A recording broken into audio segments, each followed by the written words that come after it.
During the middle of the 14th century, plague spread across Europe, killing millions of people.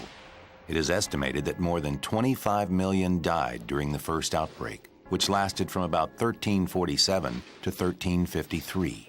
The Black Death, as it was later named, was so devastating that many thought it would destroy the world.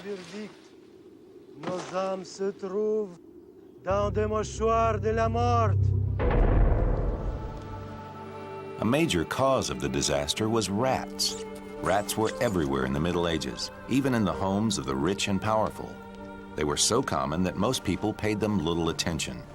But rats carried a deadly bacteria in their blood, a bacteria that would kill 1 out of every 3 to 4 people in Europe. But how did the bacteria spread from rats to humans? The fleas suck blood from their hosts, and that's really how the plague was spread. The flea would go from the rats to the humans and back again. That very action spread the plague even more rapidly as it deposited bacteria.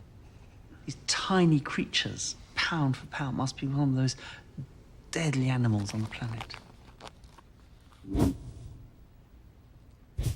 Fleas live on the bodies of animals like rats and feed on their blood. Adult fleas can jump up to 200 times their own length in search of fresh blood. When infected insects make the jump from rats to humans, they carry the plague with them. Once people are infected, they infect others very quickly.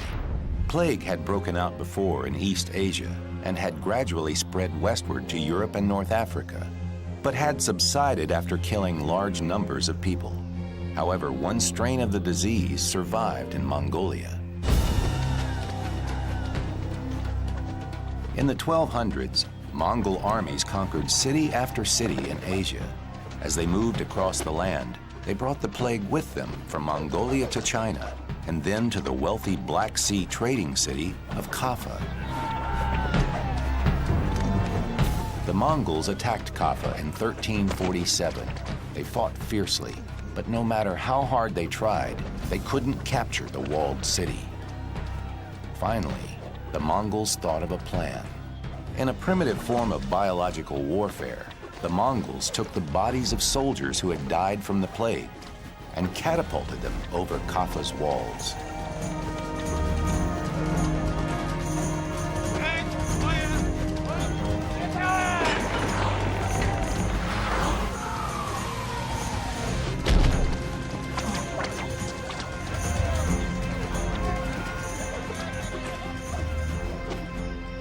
The people of Kaffa fell victim to the plague, and the Mongols took the city. But before they did, a small group of Italian sailors escaped.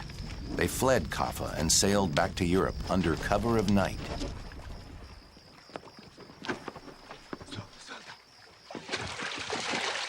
Some of the sailors were already infected from breathing Kaffa's contaminated air.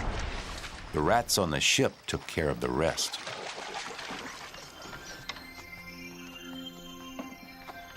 Plague-infested ships like the one from Kaffa carried the Black Death to Mediterranean ports. When the sailors reached these places, it was as if they had brought evil spirits with them. Every city was poisoned by the contagious pestilence. Men and women died suddenly. While they hugged and kissed us, they were spreading the poison.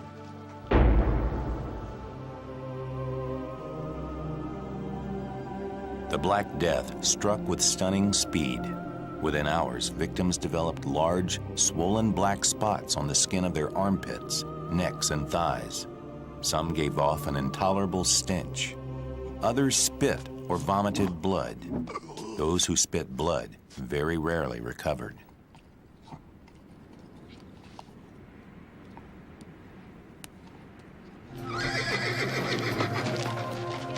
Thousands of people fled the cities for their lives. They left their homes and their loved ones and headed for what they hoped was the safety of the countryside.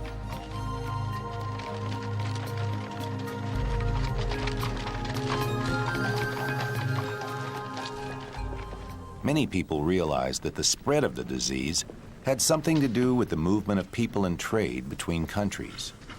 But leaders who might have taken action had other problems. The church was in upheaval, divided by spiritual crisis and scandal.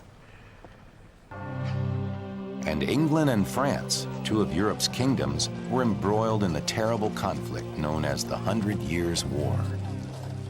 Despite war and plague, it was business as usual for European merchants. Goods and rats from the Middle East kept arriving in European ports, and traders moved across the continent selling their wares.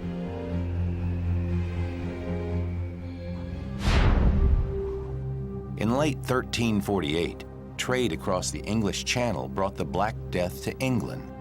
Soon the plague killed about a third of the people in London.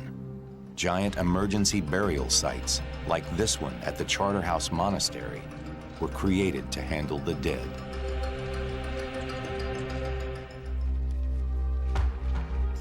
Then, as quickly as it came, the plague was gone. But it would return several times until the 18th century. There's probably two reasons why the Black Death outbreak came to an end. One is that the population that survived had some form of natural immunity to the bacillus.